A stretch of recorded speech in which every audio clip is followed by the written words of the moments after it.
Assalamu alaikum wa rahmatullahi wa barakatuh. Yau na zo muku da update ko in ce na zo muku da bayani akan lockoff. Idan yau ne ya fara shigo ka wannan tasha, ina neman alfarma da aka daure ka danna min alamar subscribe. Idan kuma a Facebook kake kallon wannan bidiyo to ka daure ka danna min follow. Idan kuma ka taɓa danna min follow to ka daure ka danna min like. Yawwa, da farko idan muka shiga wajen lockoff, wato idan muka shiga wajen 3 dash din nan, za mu shiga inda aka rubuta minute. Bayan mun taɓa minute, za mu shiga inda aka rubuta lockup rate din nan. Yawwa, idan kuka shigo wajen lockup rate, idan kuka duba za ku gani ina da percent 100% na saita lockup dina, sai duration na sashi 2 weeks.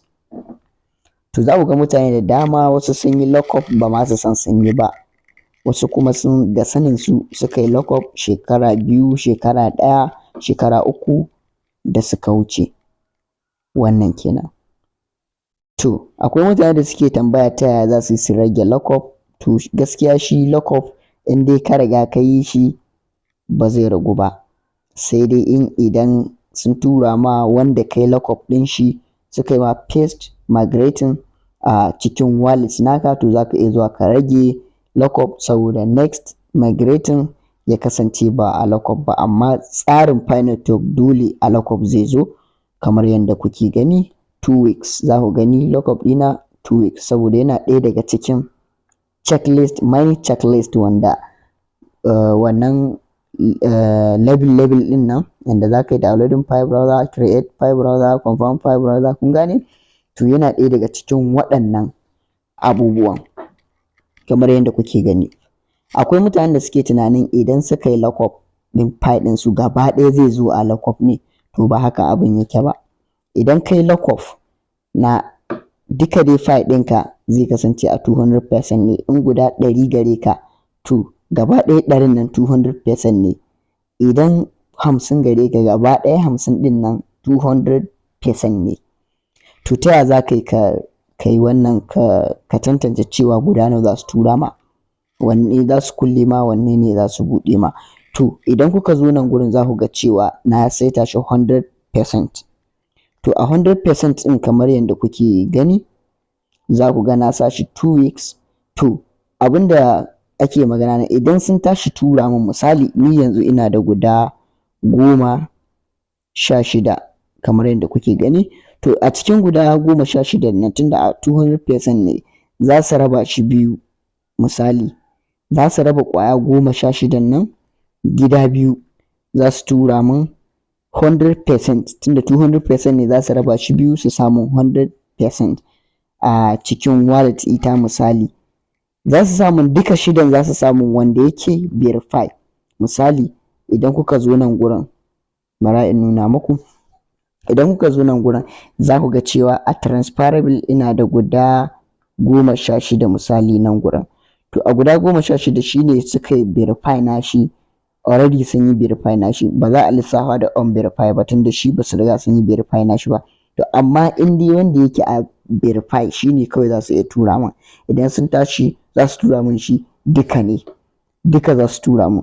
To amma idan suka tura min duka din nan, wannan dukan da suka tura min guda 16 nan, to za su raba shi biyu ne, tunda 200% ne duka guda 16 200% ne. To za su buɗe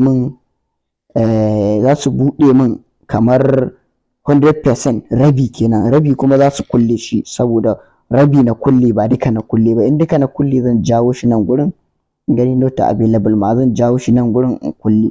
To sai kuma idan ka sa shekara 3 kamar yadda kuke gani, to rabin za su bar shi shekara 3 ne. Shi kuma wannan wanda ka buɗe za su buɗe ma shi domin ka samu damar saidawa kamar yadda kuka gani. Idan ka sa shi 100%, to 100% za su kulle ma adadin shekarun da ka sa. Idan kuma 200% ka sa duka, to za su kulle shi duka har sai shekarun nan ya cika da kasa. Idan 2 weeks ka sa, to bayan sati 2 za su buɗe ma shi ka iya saida shi. Wannan kenan.